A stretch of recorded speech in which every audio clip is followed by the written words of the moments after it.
তোমার হাতে বল, নইলে তোমার শেষ পরিণতি হবে সত্য নরকের।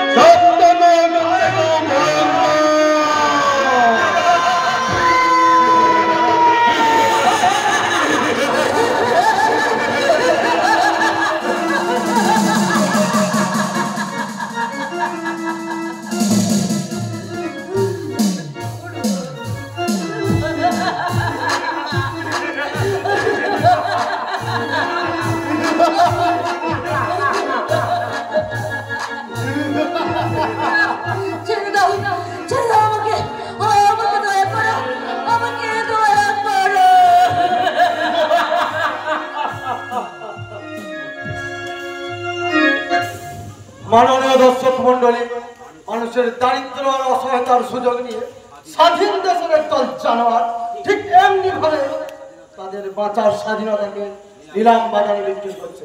আর আমি সাংবাদিক হয়েও এই চিত্র মানুষের সামনে তুলে ধরার, এই ঘটনা সংবাদপত্রে লেখার স্বাধীনতা আমার নেই। এই স্বাধীন দেশেও পরাধীনতার নাগে পাশে বন্দি আমরা একটি চলমান যন্ত্র। ওকে ছবি তোলার অধিকার কে দিয়েছে? আমরা হলাম স্বাধীন দেশের পুলিশ। একটু মত মস্তি করার স্বাধীনতা কি আমাদের নেই? নিশ্চয় আছে, নইলে পুলিশ আর শয়তান একাকার হবে কি করে? আরে বাচ্চা কুলচুরি বন্ধ করে বল, এই ছবি নিয়ে তুই কি করবি? এই দৃশ্য আমি জনসাধারণের সামনে তুলে ধরবো। তুমি বলে যাবি, আরে তোহার তসবিরে মালা দিতে কই পাবলিক সাংবাদিক বাবু, এখান থেকে পালিয়ে যান। এদেশে হাজার হাজার ঘরে হাজার হাজার মেয়েদের সাথে এই দৃশ্য হয়ে থাকে।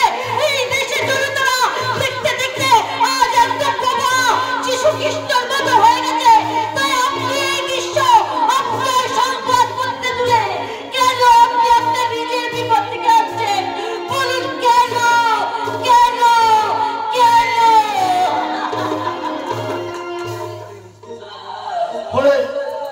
মিষ্টি শোনাবো আমার সংবাদপত্র আর সাংবাদিকের মত প্রকাশের স্বাধীনতা কেড়ে নিয়েছে ঠিকই, কিন্তু একেবারে নীরব করে দিতে পারেনি।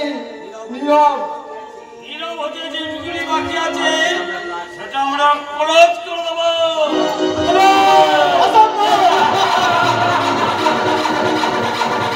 অসম্ভব মানে এটা বলে বাবা, এই ফুলের সামনে তোর কাছ থেকে ক্যামেরা থেকে কেড়ে নে। আমার হাত মারতে দাও।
আইনকে ব্যঙ্গ বিদ্রুপ করার অপরাধে ভাস্কর বাবু আমি আপনাকে অ্যারেস্ট করলাম। আরে আরে অন্যতি মুটকো ঝামেলায় নিজেকে জড়াচ্ছেন কেন? আপনাদের ওই চোখ বিয়োগের হিসাবের খাতায় নামটা তোলার আগে আমার বেহিসেবি ওই নামটাকে আমি